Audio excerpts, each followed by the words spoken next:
Well, hi. My name is Lisa Buchanan. I'm a registered nurse here in Washington State. Been a nurse close to 25 years. And I've had a pretty wide experience working with people with chronic disease and specifically cancer for the last 20 years. I want to talk a little bit about palliative care, which is specialized medical care for people with serious illness. It focuses on providing relief from the symptoms and stress of a serious illness. The goal is to improve quality of life for both the patient and the family. Palliative care sees the person beyond the disease and represents a paradigm shift in healthcare delivery. A little bit out of order here. So both palliative care and hospice care provide comfort, but palliative care can begin at diagnosis and at the same time as treatment. Hospice care begins after the treatment of the disease is stopped and it is clear the patient will not survive the illness. Hospice care is usually offered only when the person has a life expectancy of 6 months or less. So the palliative care team can be made up of doctors, nurses, social workers, mental health professionals, and they work together with the patient's other doctors to provide an extra layer of support. It's appropriate at any age and at any stage in a serious illness and can be provided along with curative treatment. I've said that twice, but it's really important. So palliative care treat people living with serious illnesses like heart disease, CHF, COPD, kidney failure, Alzheimer's, Parkinson's, ALS, diabetes. And as we're talking about that, I pull out the first page of the Washington State Medical Marijuana Authorization Form. So, to qualify for medical marijuana in Washington State, you can have cancer, HIV, epilepsy or other seizure disorder, spasticity, intractable pain, post-traumatic stress disorder, a disease that results in nausea, vomiting, wasting, appetite loss, cramping, seizures, muscle spasms, or spasticity, glaucoma, Crohn's disease, multiple sclerosis, hepatitis C, chronic renal failure requiring hemodialysis, and traumatic brain injury. That's a lot of disease, folks, a lot of disease.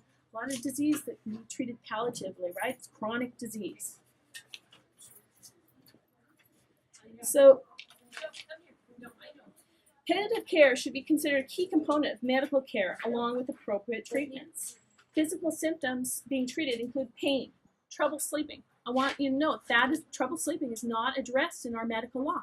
But medical marijuana, bonus, right? You can get some sleep, makes you tired. Shortness of breath, nausea, digestive problems, loss of appetite. And in palliative care, you may get things like medicine. And I'm going to include medical marijuana in that because it is medicine. Nutritional guidance, physical therapy, occupational therapy, and integrative therapies like emotional, social, and coping problems.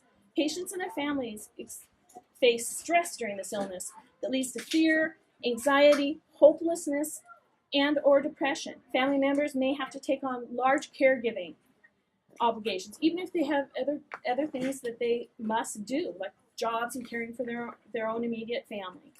So treatments may include counseling, support groups, family meetings, mental health care providers, and addressing practical problems like money or job-related problems, insurance questions, legal issues.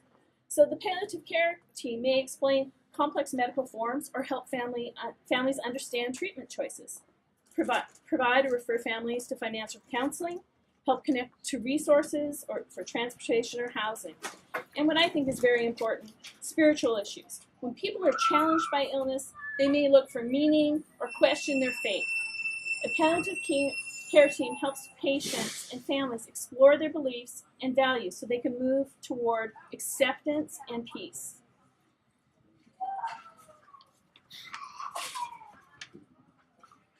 So in the last decade, palliative care has had an amazing growth. Over 1,700 hospitals, and these are hospitals with more than 50 beds, have palliative care teams now. So that's people looking out for your chronic disease, right? And helping you to find quality of life. But it depends on your therapeutic relationship with your provider. It means that you need to be honest about what you're asking for. And there may be some personal risk involved with that. But I'd say trust your instincts, be open, have that therapeutic relationship with your provider. It's better for both of you. So some things you can do. Tell your provider what bothers and concerns you most and what issues are most important to you. Give your provider a copy of your living will or your healthcare proxy. Ask what palliative services are available to you. It's almost always covered by health insurance, including Medicare or Medicaid. If you don't have health insurance, talk to a social worker and see if you can see the financial counselor at the hospital. You may be able to receive help without cost to you. So palliative care sees the person beyond the disease. It's a shift in healthcare delivery. I hope that we all kind of think about our chronic diseases like that. Not everything can be cured, but we certainly can enhance the quality of our life. And cannabis is a drug to do that. Here in the United States, the 65 and older population is growing. I think I heard a statistic that 10,000 people retire every day from the boomers. And that, I think, is going on for 15, 17 more years. Nearly 40% of adults and 65 and over reported use of 5 or more medications. Five or more prescribed medications, not including your over-the-counter meds. Prescription drug use has increased significantly among persons aged 40 to 64 years. 65% of people in that age range use prescription drugs. And among those aged 65 and older, up to 90% take prescription drugs. They may not take 5 or more, but 90% of them are taking drugs. I brought my friend Judith here today. We met because of medical marijuana. She's a fantastic lady living here in the Puget Sound area, and probably should talk a little bit how we met. Yeah, we should probably. Can I sit and do this? Can you hear me? Yeah. Because I can stand. But I couldn't when I first started to use medical marijuana. I couldn't do anything. I was in a wheelchair. I'm 87 years old, and I've been in really, really good shape for most of my life, and my head still works, for which I am entirely grateful. And I still have the energy I had when I was much younger. But one day I was walking my dog and had no intention of going anywhere but where I was. That was a year ago. I was 86. And I got to my front door and I couldn't walk up the steps. I have severe hip decay in my right leg. I have osteoarthritis. I also have a condition that results from cancer many, many years ago, which is bilateral lymphedema from my toes up through my pelvis, which means that I cannot have surgery. Because if I do, as my doctor has kindly said, we could take a risk, but you would probably have about 15% chance of dying if I opened a wound, which I would not be able to close. So I'm stuck with a decaying hip, which makes it totally impossible to walk, or did. It doesn't anymore. And I found myself going into a senior living community, which I had never expected to do. And I am sorry I am there, but it's there. And I was ready to die because I was in such incredible pain from this hit and the impact it had on me.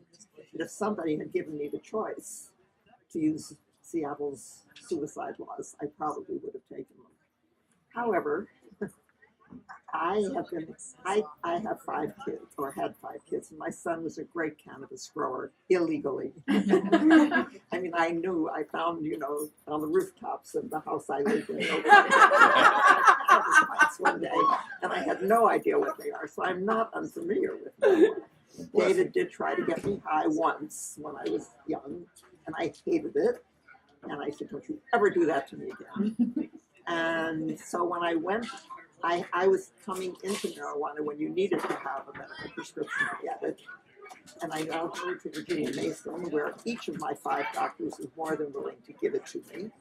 And what they said to me was, which was very interesting, When I said, well, what do I ask for? They said, we haven't a clue. They know better than we do. You ask the people who are providing it what you need. Well, I didn't know Lisa then, but I did go into treetops over on Greenwood, and they were quite wonderful. And I kind of went in as the virgin queen of marijuana at the age of 86, because I'd never used it in my life, but I was not afraid of it. And I can only tell you that the impact of using marijuana has been nothing short of remarkable. It's changed my life. It's saved my life. My hip will never get better, but it doesn't hurt anymore. Well, if it does, I have something to make it stop. I am sleeping better than I have ever slept in my life, because I was telling Lisa on the way down, I'm taking less and getting equally good results. And I guess she said you build a kind of base where that happens.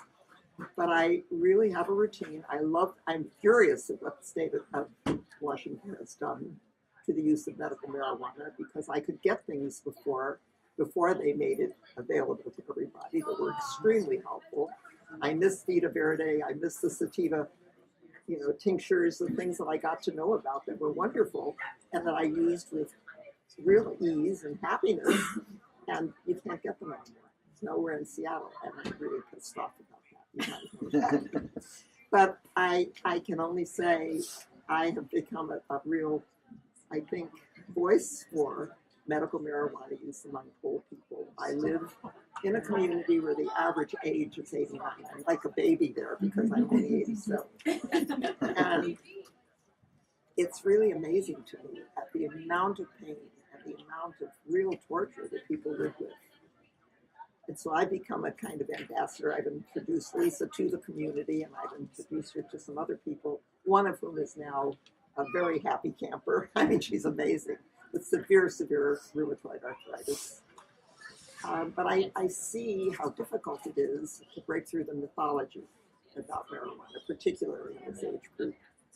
When I talk about it sometimes, and I talk about it all the time, I mean, I tell everybody I'm using it because I see people suffering, and I know that doesn't have to happen. And I'm a living example of that. I mean, I'm walking again, I'm on a walker, I can lift my leg off the floor, it'll never be okay, I will never be away from a walker, but I am away from a wheelchair, except when I walk my dog or he walks me. A year ago, you were not walking your own I dog. wasn't even doing that, but now I can. He walks me, we go around because I can't walk great distances. But it's been extraordinary, and I think you're right. The educational aspects, the needs for that are just enormous, because the mythology, everybody still thinks about marijuana is going to bring you make you become a drug addict, which was always a myth anyway. It was never marijuana that caused that. I knew that from having raised teenagers in the 70s.